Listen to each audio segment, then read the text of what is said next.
السلام علیکم۔ آج ہم پڑھنے والے ہیں گولکنڈہ میں اردو شاعری۔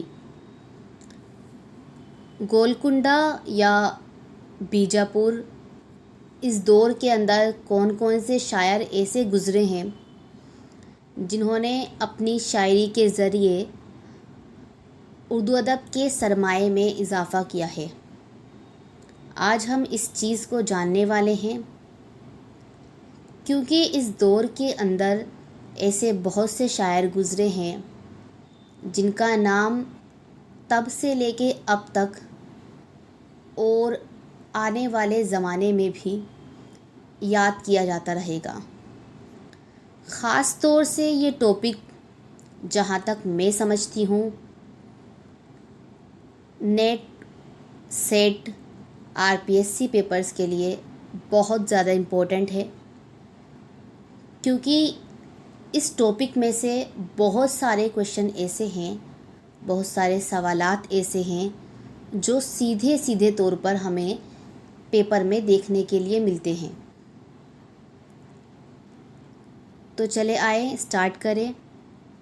گولکنڈہ پر قطب شاہی خاندان حکمراں تھا۔ سب سے پہلے ہمیں یہ سمجھنے کی ضرورت ہے کہ جو گولکنڈہ تھا وہاں کون سا خاندان حکمراں رہا ہے۔ تو ہم نے دیکھا کہ یہاں قطب شاہی خاندان حکمراں تھا۔ اردو ادب پر اس خاندان کے بڑے احسانات ہیں، انہوں نے شاعروں اور عالموں کی بڑی قدر کی، اس لیے یہاں اردو ادب کے سرمایے میں بہت اضافہ ہوا۔ اب ہم ون بائی ون ایک ایک کر کے ان شاعروں کو دیکھیں گے کہ انہوں نے کیسے اردو شاعری کو بام عروج تک پہنچایا اور فروغ دیا۔ سب سے پہلے اور سب سے اہم نام محمد قلی قطب شاہ کا آتا ہے۔ محمد قلی قطب شاہ، جنہیں 12 پیاریوں کا عاشق کہا جاتا ہے، اور یہ کہا جاتا ہے کہ انہوں نے اردو شاعری میں سب سے زیادہ تخلص استعمال کیے ہیں۔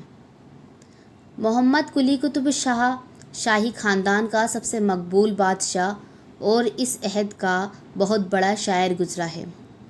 اس نے اردو کے علاوہ تیلنگی زبان میں بھی شعر کہے۔ یہ سوال RPSC میں کچھ وقت پہلے ہی آیا ہے کہ قلی قطب شاہ نے اور کس زبان کے اندر شاعری کی ہے، تو وہ ہے تیلگو۔ اس نے اردو کا ضخیم کلیات چھوڑا ہے، ضخیم یعنی بہت بڑا کلیات چھوڑا ہے، جس سے پتہ چلتا ہے کہ اس نے تمام اصناف سخن میں طب آزمائی کی اور مختلف میلوں، تہواروں اور تقریبوں کے سلسلے میں بہت سی نظمیں کہی جو اس کے دیوان میں شامل ہے۔ اس کی بہت سی نظموں میں عام انسانوں کے جذبات بیان ہوئے ہیں، یہی وجہ ہے کہ ان کے گیت آج بھی اس علاقے میں گائے جاتے ہیں۔ اس نے ہر قسم کے موضوعات پر شعر کہیں، لیکن اس کے پسندیدہ موضوعات ہیں مذہب اور عشق۔ مقامی تہذیب نے محمد قلی قطب شاہ کو بہت متاثر کیا۔ ہندو کلچر کے اثرات اس کی زندگی اور شاعری میں جا بجا نظر آتے ہیں، مگر وہ خاصی شاعری، فارسی شاعری اور اس کی روایت سے اچھی طرح واقف ہے۔ فارسی کے شعر سرمایے سے اس نے فائدہ اٹھایا اور فارسی سے تشبیہات و استعارات مستعار لیے، لیکن ساتھ ہی ہندی کے نرم و شیریں الفاظ سے اس نے اپنے کلام کو دلکش بنایا، اور اس امتزاج یعنی اس ملاوٹ سے فارسی اور ہندی کے شعر و شکل ہو جانے سے اس کے کلام میں ایک خاص ادبی شان پیدا ہو گئی ہے، یعنی ہندی اور فارسی کو انہوں نے آپس میں مکس کر دیا، ملا دیا، اور ایک میٹھی زبان کا استعمال اپنی شاعری کے لیے کیا۔ قلی قطب شاہ کے بعد جو دوسرا شاعر ہمارے سامنے آتا ہے وہ ہے محمد قطب شاہ۔ محمد قطب شاہ سلطان محمد قلی قطب شاہ کا بھتیجا تھا۔ اپنے چچا کی وفات پر تخت نشین ہوا اور تقریباً 15 برس حکومت کی۔ اپنے چچا سے اس نے بہت کچھ سیکھا تھا اور اسی طرح اہل کمال کا قدرداں تھا۔ خود شاعر تھا اور شاعروں کی سرپرستی کرتا تھا۔ فارسی اور اردو دونوں زبانوں میں اس کے دیوان موجود ہے۔ اس نے مختلف اصناف میں طبع آزمائی کر کے قادر الکلامی کا ثبوت دیا۔ اس کے شعروں میں سادگی کے ساتھ لطافت پائی جاتی ہے۔ ایک نمونہ کلام دیکھیے: پیاس سانولا من ہمارا لبھایا، نزاکت عجب سبز رنگ میں دکھایا۔ تیسرا نام ہمارے سامنے آتا ہے عبداللہ قطب شاہ۔ محمد قطب شاہ کے بعد عبداللہ قطب شاہ تخت نشین ہوا اور 50 سال تک حکومت کرتا رہا۔ اپنے بزرگوں کی طرح اس نے بھی علماء اور شعراء اور اہل کمال کی سرپرستی کی، جس کے نتیجے میں علم و ہنر نے ترقی کی اور شعر و شاعری کو خوب فروغ ہوا۔ عبداللہ قطب شاہ خود بھی شاعر تھا۔ اس نے فارسی اور اردو دونوں زبانوں میں شعر کہے ہیں۔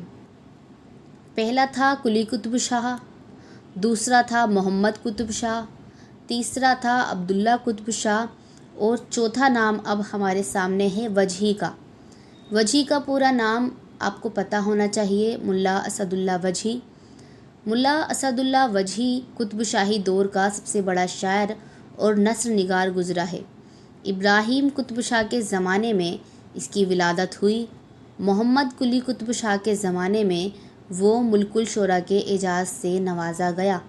اسے نثر اور نظم دونوں پر یکساں قدرت حاصل تھی۔ شاعری کے میدان میں اس کی مثنوی قطب مشتری نے بہت شہرت پائی۔ کلاسیکی ادب میں اس مثنوی کا شمار ہوتا ہے۔ وجہی کے بعد جس شاعر کا نام ہمارے سامنے آتا ہے وہ ہے ابن نشاطی۔ ابن نشاطی کا نام آتے ہی ہمارے دماغ میں ایک نام آتا ہے، وہ ہے پھول بن۔ اس دور کا ایک بڑا شاعر ابن نشاطی ہے۔ اس نے ایک فارسی قصے کو اردو میں نظم کر کے مثنوی کی شکل دی اور اس کا نام پھول بن رکھا۔ یہ ایک مذہبی تصنیف ہے اور اس میں پند و نصائح سے کام لیا گیا ہے۔ ابن نشاطی کو فارسی شاعری سے گہری واقفیت حاصل تھی، اس لیے اصول شاعری کا احترام کرتا ہے، قوافی کو درست طریقے سے استعمال کرتا ہے اور الفاظ کی املا میں بہت احتیاط کرتا ہے۔ ایک اور اہم بات یہ کہ اخلاقی تعلیم کو وہ ہر شعر و ادب کے لیے ضروری خیال کرتا ہے۔ اب آتے ہیں ہمارے سامنے ولی جنہیں ہم سب جانتے ہیں، ولی دکنی۔ دہلی کے اندر آئے یہ 1700 میں، اور سعد اللہ گلشن سے انہوں نے ملاقات کی دہلی میں آ کر، جبکہ ان کا جو دیوان تھا وہ 1719 میں آیا، یعنی ان کے آنے کے 19 سال بعد۔ ولی دکنی کو اردو شاعری کا بابا آدم کہا جاتا ہے۔ اردو شاعری میں ولی کو ایک نمایاں مقام حاصل ہے۔ 1700 میں یہ دہلی آئے اور 19 برس بعد 1819 میں ولی کا دیوان دہلی پہنچا۔